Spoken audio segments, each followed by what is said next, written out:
নমস্কাৰ, আপোনালোক সকলোকে মোৰ ইউটিউব চেনেল আছাম এক্সাম কৰ্ণাৰলৈ স্বাগতম জনাইছোঁ। আজি আপোনালোকক NSP স্কলাৰশ্বিপৰ 2025-26 বৰ্ষৰ যিখিনি তথ্য আছিল সেইখিনি কথা জনাম। লগতে কি স্কলাৰশ্বিপ আছে, কোনটো কেটেগৰীৰ কাৰণে কি স্কলাৰশ্বিপ, আৰু কিদৰে আপোনালোকে এইখিনি চেক কৰিব বা OTI ৰেজিষ্ট্ৰেশ্যন বা এপ্লাই কেনেকৈ কৰিব আৰু ক'ত কি চেক কৰিব সকলো তথ্য জনাম।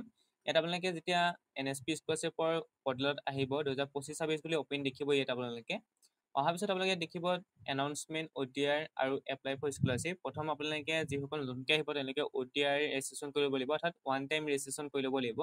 এইটো আপোনালোকে এবাৰ ৰেজিষ্ট্ৰেশ্যন কৰাৰ পিছত আৰু যিমান বা আপুনি স্কলাৰশ্বিপ এপ্লাই কৰিব এই নম্বৰ যোগেদি এপ্লাই হ'ব। অৰ্থাৎ আপুনি যি আগলৈও মানে যেতিয়া এপ্লাই কৰিব আপোনালোকে এই নম্বৰটোৰ প্ৰয়োজন হ'ব। অৰ্থাৎ আপুনি বেলেগকৈ এপ্লাই কৰাৰ কোনো প্ৰয়োজন নাই, এই নম্বৰটোৰ যোগেদি আপুনি এপ্লাই কৰিব পাৰিব। এপ্লাই ফৰ স্কলাৰশ্বিপ, তাৰপিছত প্ৰথম OTI কৰিছে এপ্লাই ফৰ স্কলাৰশ্বিপ, তাৰপিছত আহিলে টেক ইউৰ পে'মেণ্ট, অৰ্থাৎ আপুনি টেক ইউৰ পে'মেণ্টত ক্লিক কৰি আপুনি আপোনাৰ পে'মেণ্টৰ ষ্টেটাছ জানিব পাৰিব। আধাৰ সেৱা কেন্দ্ৰৰ কথা জানিব পাৰিব। তাৰপিছত আধাৰ ছেটিং মানে আপোনাৰ বেংক একাউণ্ট আধাৰ লগত লিংক আছে নে বা কোনটো বেংক একাউণ্ট লিংক আছে সেইটো চিলেক্ট কৰিবৰ কাৰণে আপুনি ইয়াত ক্লিক কৰিলে আপোনালোকৰ আধাৰ লিংক আছে নাই দেখুৱাই দিব। তাৰপৰা চেক UID ডিটেইলছ সেইখিনি আপোনালোকে তেনেকৈ চাব পাৰিব। গতিকে আপোনালোকে ইয়াত আহি পেলাই তেনেকৈ চাব পাৰিব। লগতে ইয়াত আপোনালোকৰ ইয়াত যদি ক্লিক কৰি ইয়াত দেখিব apply for one time registration. যিসকলে নতুনকৈ আহিব তেওঁলোকে apply for one time registration অৰ্থাৎ OTI ক্লিক কৰিব। OTI ক্লিক কৰাৰ পিছতে আপোনালোকৰ সন্মুখত এনেকৈ আহিব লগ ইন উইথ আধাৰ বা লগ ইন উইথ OTI দুটা অপশ্যন থাকে। এটা আধাৰ দিও আপুনি লগ ইন কৰিব পাৰে বা OTI যোগেদিও লগ ইন কৰিব পাৰে। কিন্তু যিসকলে নতুনকৈ OTI খুলিব অৰ্থাৎ তেওঁলোকৰ OTI নাই, তেওঁলোকে কি কৰিব লাগিব, ইয়াত আপোনালোকৰ ৰেজিষ্টাৰ বাটনটোত ক্লিক কৰিব লাগিব। ৰেজিষ্টাৰ বাটনটোত ক্লিক কৰি আপুনি ইয়াত দেখিব গাইডলাইনখিনি পঢ়িব লাগিব। ওৱান টাইম ৰেজিষ্ট্ৰেশ্যনৰ কাৰণে কি কি লাগিব ইয়াত কৈ দিছে আপোনালোকে চাব এইখিনি পঢ়ি। ইয়াত আপোনালোকৰ আধাৰ ৰিকুইৰমেণ্ট অৰ্থাৎ আধাৰ লাগিব। OTI কাৰণে এইটো মেণ্ডেটৰী হয়, আপোনালোকক কি লাগিব আধাৰটো প্ৰয়োজন হ'বই। গতিকে আপোনালোকে আধাৰ থাকিবই লাগিব। এইখিনি দিয়াৰ পিছত আই এগ্ৰি টু দ্য ফলোয়িং দি পেলাই নেক্সট বাটনত ক্লিক কৰি দিব। নেক্সট বাটনত ক্লিক কৰাৰ পিছত আহিলে আপোনালোকৰ ৰেজিষ্টাৰ মোবাইল নম্বৰ, এটা আপুনি মোবাইল নম্বৰ দিব লাগিব। মোবাইল নম্বৰটো দিয়াৰ পিছত গেট OTP কৰিব। OTP এটা মোবাইল নম্বৰ যাব, সেই OTP ইয়াত ছাবমিট কৰিব। ছাবমিট কৰাৰ পিছত আপুনি ভেৰিফাই কৰিব। ভেৰিফাই কৰাৰ পিছত আহিব 3 নম্বৰ eKYC। eKYC কাৰণে ইয়াত আপোনালোকৰ আধাৰ নম্বৰ দিবলৈ আহিব। আপোনাৰ 3 নম্বৰ ষ্টেপটোত আধাৰ নম্বৰ দিয়াৰ পিছত আপোনালোকৰ আধাৰ নম্বৰত যিটো মোবাইল নম্বৰ থাকে সেইটোলৈ OTP যাব। OTP যোৱাৰ পিছত আপোনাৰ eKYC কমপ্লিট হৈ যাব। হয়তো ইয়াত আপোনালোকৰ ফেচ ID বা যিটো আপোনালোকৰ ফেচ মানে যেতিয়া আপোনালোকৰ আধাৰ কিছুমান আজিকালি আহে ন, আপোনালোকৰ আধাৰৰ লগ ইন কৰিবৰ কাৰণে আপোনালোকৰ ফেচ ID বিচাৰে, হয়তো ফেচ ID ল'ব পাৰে, কেপচাৰ কৰিব পাৰে। গতিকে আপোনালোকে eKYC সেইখিনি তথ্য আহিব। তাৰ ফিনিছ কৰাৰ পিছত আপোনালোকৰ এটা মোবাইললৈ OTI আহিব, যিটো আপোনালোকে স্ক্ৰীনশ্বট মাৰি ৰাখিব, নহ'লে আপোনালোকে কি কৰি ৰাখিব লিখি ৰাখিব। তাৰপিছত OTIটো পোৱাৰ পিছত লগ ইন বাটনত ক্লিক কৰিবৰ কাৰণে OTI দিব। তাৰপিছত পাছৱৰ্ড দিব। পাছৱৰ্ডটো আপোনালোকৰ অট'মেটিক যেতিয়া OTIটো আহিব তেতিয়া লগালগ পাছৱৰ্ডটো আহিব। গতিকে পাছৱৰ্ডটো দি আপোনালোকে লগ ইন কৰিব। লগ ইন কৰাৰ পিছত আপোনালোকে স্কলাৰশ্বিপৰ কাৰণে এপ্লাই কৰিব লাগিব। সেইটো পিছত আপুনি লগ ইন কৰাৰ পিছত কি আহিব মই আপোনাক তথ্যটো দেখুৱাই দিম। লগ ইন কৰাৰ পিছত আপোনালোকৰ এইখিনি এনেকৈ দেখুৱাব, আপোনালোকৰ OTIৰ পৰা ধৰি দেখুৱাব। তাৰপিছত আপোনালোকে ইয়াত দেখিব আপোনালোকৰ আপডেট প্ৰফাইল, আপডেট ইমেইল আৰু চেঞ্জ পাছৱৰ্ড। যিহেতু যেতিয়া আপোনালোকৰ OTI ৰেজিষ্ট্ৰেশ্যন কৰিব তেতিয়া আপোনালোকৰ মোবাইললৈ যিটো পাছৱৰ্ড যাব সেইটো ৰেণ্ডম এটা পাছৱৰ্ড যাব। গতিকে আপুনি পাছৱৰ্ডটো নিজৰ মনৰ ইচ্ছামতে চেঞ্জ কৰি ল'ব পাৰে। ইয়াত চেঞ্জ পাছৱৰ্ডত আহি আপোনালোকে যিটো পাছৱৰ্ড দিছিলে অল্ড পাছৱৰ্ডটো দি নিউ পাছৱৰ্ড দি আপোনালোকৰ যি পাছৱৰ্ড আছে পাছৱৰ্ডখিনি চেঞ্জ কৰি ল'ব পাৰে। ইয়াত আপোনালোকৰ লগ ইন কৰাৰ পিছত মাই প্ৰফাইলটোৱে দেখুৱাব, তাত একো নেদেখুৱায়। আপোনালোকে মাই প্ৰফাইলটো দেখিবলৈ পাব। তাৰপিছত তললৈ স্ক্ৰল ডাউন কৰিলে আপোনালোকে দেখিব ইয়াত eKYC ফেচ অথনি আপোনালোকক মই কৈছোঁ যে আপোনাৰ ফেচৰ মুখৰ হেৰি ল'ব। সেইকাৰণে আপোনালোকে যেতিয়া আপোনালোকৰ কমপ্লিট নহয় ইনকমপ্লিটেড দেখুৱাব, এইটো কমপ্লিটেড দেখুৱাইছে। তাৰপিছত আধাৰ ছেটিং হৈ আছে নাই, মানে বেংকৰ লগত আধাৰ একাউণ্ট লিংক হৈ আছে নাই সেইটো চাবৰ কাৰণে আপোনালোকে ইয়াত ছেডেড বুলি দেখুৱাব। যদি ছেডেড আছে তেতিয়াহ'লে আপোনালোকৰ লিংক হৈ আছে। তাৰপিছত আপোনালোকে অনলাইন এপ্লাই কৰিবৰ কাৰণে আপোনালোকে দেখিব OTI তলতে আছে apply for scholarship. Apply for scholarship বটনটোত আপোনালোকে ক্লিক কৰিব লাগিব। ক্লিক কৰাৰ পিছত আপোনালোকৰ সন্মুখত আহিব, অলপ শ্ল' হৈছে আপোনালোকৰ চাৰ্ভাৰ প্ৰব্লেম হোৱাৰ কাৰণে, আকৌ আপোনালোকে দেখুৱাইছে। কিন্তু আপোনালোকে ইয়াত আহি পেলাই এপ্লাই ফৰ স্কলাৰশ্বিপ বটনটোত ক্লিক কৰিব। এপ্লাই ফৰ স্কলাৰশ্বিপ বটনত ক্লিক কৰিছে, এনেকৈ অলপ লোডিং দেখুৱাব। লোডিং দেখুৱাৰ পিছত আহিব আপোনালোকৰ আকৌ লগ ইন কৰিবলৈ আহিব। লগ ইন আপোনালোকে কৰিব লাগিব। এণ্টাৰ OTI দি পেলাই পাছৱৰ্ডটো দি পেলাই আপোনালোকে লগ ইন কৰিব। তাৰপিছতে আপোনালোকৰ আহিব apply for scholarship.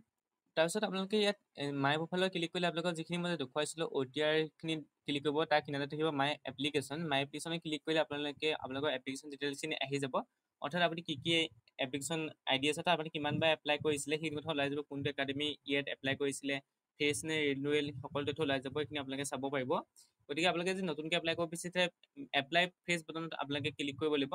Apply phase বটনত click কৰাৰ পিছত আপোনালোকৰ তলতে স্ক্ৰল ডাউন কৰিলে আহি দিব, ইয়াত আপোনালোকে আই হেভ ৰিড দাখিনি আপোনালোকে দি পেলাই আই এগ্ৰী বটনটো ক্লিক কৰিব। ডমিচাইল ষ্টেটাছ আপুনি ইয়াত আছামটো ক্লিক কৰিব। স্কলাৰশ্বিপ কেটেগৰীটো আপুনি পষ্ট মেট্ৰিক প্ৰি মেট্ৰিক যি হয় আপুনি ক্লিক কৰিব, যিহেতু আপোনালোকৰ হায়াৰ ছেকেণ্ডেৰী পাছ কৰাৰ পিছত বা মেট্ৰিক পাছ কৰাৰ পিছত পষ্ট মেট্ৰিক হয়, গতিকে আপোনালোকে দিব। এপ্লিকেশ্যন টাইপটো কি দিব, স্কলাৰশ্বিপ নে ইনচেণ্টিভ স্কলাৰশ্বিপ বুলি দিব। এপ্লাই বাটনটো ক্লিক কৰিব, do you want to proceed কৰিব, আপোনালোকে অ'কে ক'ব।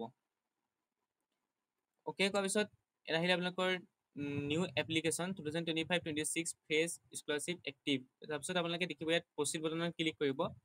প্ৰচিড বটনত ক্লিক কৰাৰ পিছত আহিলে আপোনালোকৰ ইনষ্টিটিউশ্যন নেম, এইখিনি আপোনালোকে ফিল আপ কৰিব লাগিব। গতিকে কাৰেণ্ট ষ্টেটাছ, গতিকে আপোনালোকে ফিল এপ্লিকেশ্যন বটনটোত ক্লিক কৰি আপোনালোকে ফিল আপ কৰিব লাগিব। যেতিয়া আপোনালোকে ফিল এপ্লিকেশ্যন বটনটোত ক্লিক কৰিব, তেতিয়া আপোনালোকৰ যিহেতু আপোনালোকে ৰেজিষ্ট্ৰেশ্যন কৰিছিলে পাৰ্চনেল ডিটেইলছখিনি আহিবই, অট'মেটিক ফিল আপ হৈ যাব।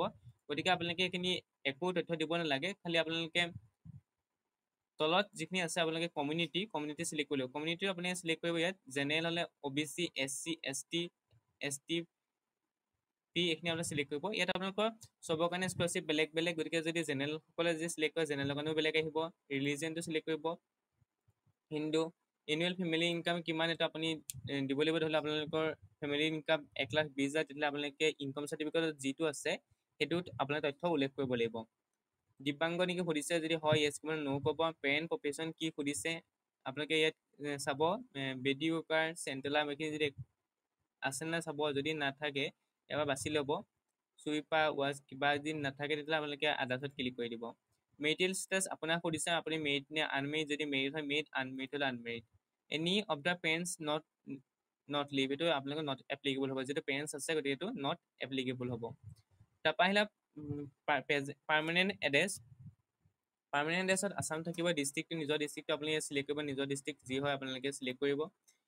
লোকেলিটি কি হয়, ৰুৰেল আৰবান এণ্ড আদান, যদি ৰুৰেল হয় গাঁও, যদি হয় ৰুৰেল দিব, যদি চহৰ হয় আৰবান দিব।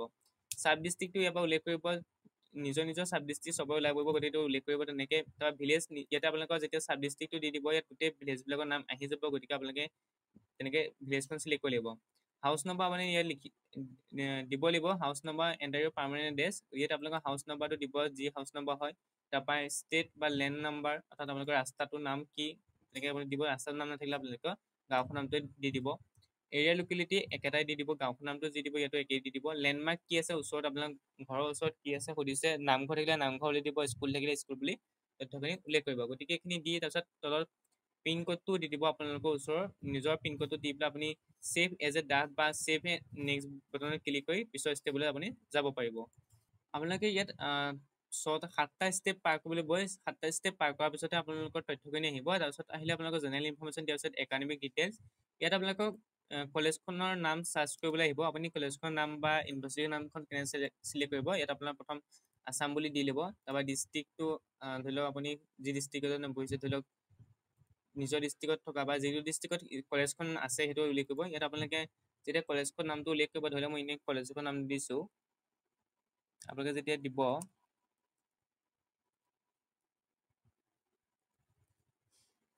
চাৰ্চ বটনটোত ক্লিক কৰি দিব। চাৰ্চ বটনটোত ক্লিক কৰাৰ পিছত আহি যাব আপোনালোকৰ কলেজবিলাকৰ নাম আহি যাব। গতিকে আপোনালোকে কোনখন হয় সেইটো আপোনালোকে নিজে বাছি ল'ব লাগিব। গতিকে আপোনালোকে ইয়াৰ পৰা ক্লিক কৰি নিজৰ কলেজ বা কিবা এখন আপোনালোকে নিজে বাছি ল'ব। তেনেকৈ আপোনালোকে ইয়াত যিটো আছাম হাই ছেকেণ্ডেৰী যিটো ক'ড আছে সেই ক'ডটোৰ মতে আপোনালোকে চাব।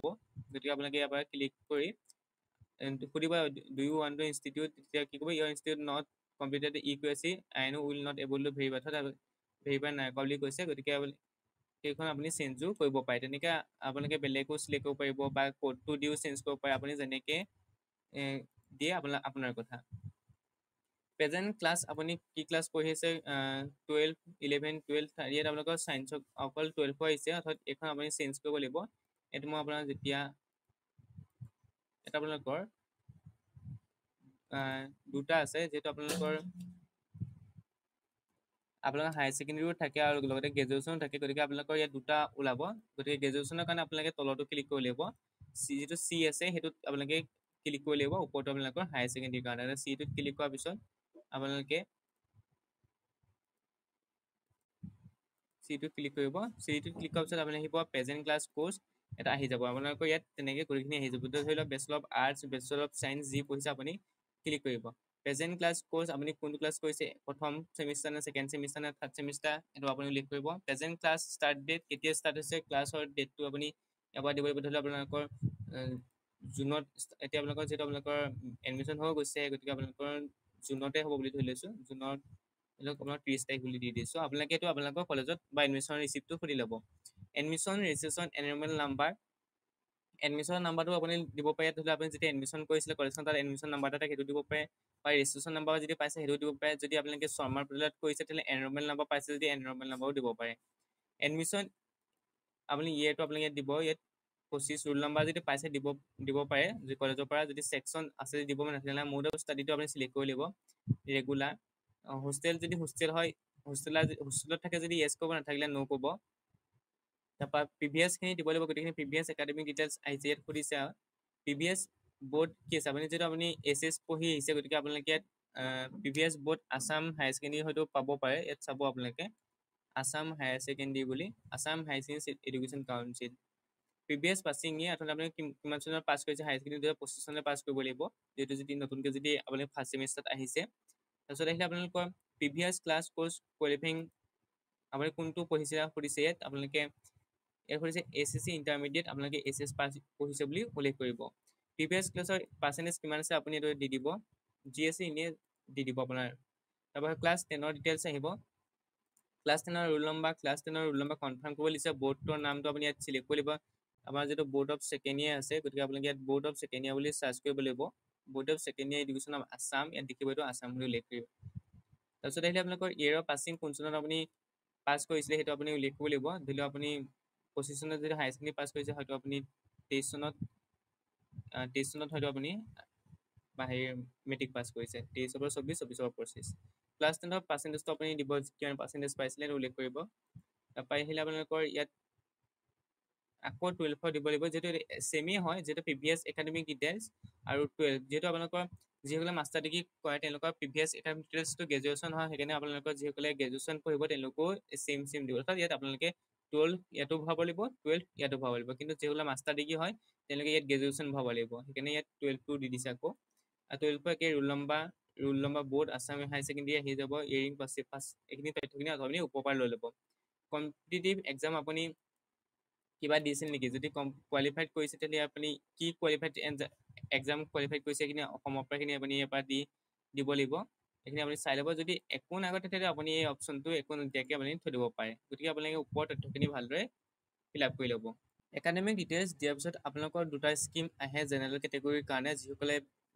BA BSc বা যিকোনো গ্ৰেজুৱেশ্যনৰ নামভৰ্তি কৰিছে তেওঁলোকৰ দুটা আহিব এটা হৈছে financial support to the student any for higher professional courses আৰু এটা হৈছে ইছানোডো স্পেচিয়েল স্কলাৰশ্বিপ গতিকে আপোনালোকে যিটোতে ক্লিক কৰে সেইটোতে আপোনালোকে ল'ব পাৰিব গতিকে আপোনালোকে কোনটোত এপ্লাই কৰে আপোনাৰ কথা সেইখিনি দিয়াৰ পিছত আপুনি ছেভ এণ্ড নেক্সট বাটনত ক্লিক কৰি scheme specific details upload document আৰু আপোনালোকে ছেভ এণ্ড বাটনলৈ যাব লাগিব স্কিম ডাটা যেতিয়া কৰি দিওঁ স্কলাৰশ্বিপ ইছানোডো special scholarship scheme for any ইয়াত কৈছে ইনষ্টিটিউট কলেজ ইন নাক ষ্টেটাছ এটা আপোনালোকৰ ইয়েছ বুলি ক'ব কোৱাৰ পিছত ছেভ নেক্সট বাটনত ক্লিক কৰিব তাৰপিছত আহিলে আপোনালোকৰ ডকুমেণ্ট আপলোডত কি ডকুমেণ্ট আপলোড দিব লাগে সেইটো চাব ইয়াত undertaking for not availing any other scholarship affidavit অৰ্থাৎ আপুনি এখন এফিডেভিট বনাই দিব লাগিব কোৰ্টৰ পৰা যে আপুনি আগতে কোনো ধৰণৰ স্কলাৰশ্বিপ নাই পোৱা বুলি এখন এফিডেভিট আনিব লাগিব তাৰপৰা জইনিং কাম ভেৰিফিকেশ্যন চাৰ্টিফিকেট আপোনালোকে প্ৰফৰ্মা এখন ইয়াত আপলোড কৰিব লাগিব এইটো আপোনালোকে ক্লিক কৰিলে গম পাব কি হয়